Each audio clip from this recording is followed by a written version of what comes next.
I have been a fan of Bandai for a while now. Some of their Space Battleship Yamato line were an eye-opener when it came to engineering and quality of fit. When Bandai obtained the Star Wars license, I was pleased, and they didn't disappoint. Bandai has been keeping a pretty regular release schedule, with the 172 X-Wing, TIE Fighter, and Vader's TIE, a 148 X-Wing, AT-ST and Airspeeder.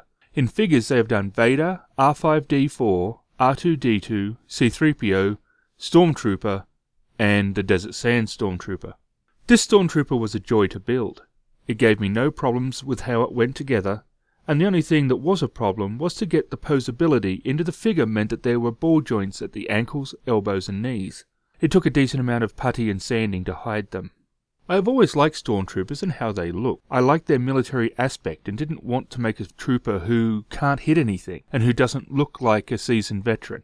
I started by painting the black on all the jumpsuit areas that would be visible. Next I sprayed an olive colour over all the areas that would be white. Hairspray was then sprayed over the olive.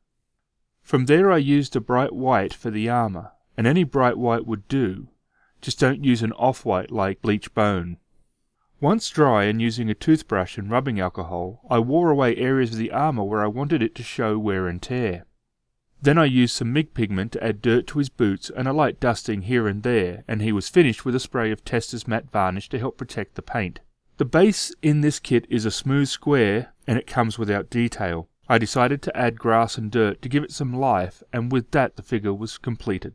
For the money this was a great figure, which was a huge amount of fun to do. If they keep the figures to this standard, it's going to be a great line. Please tell me that was good.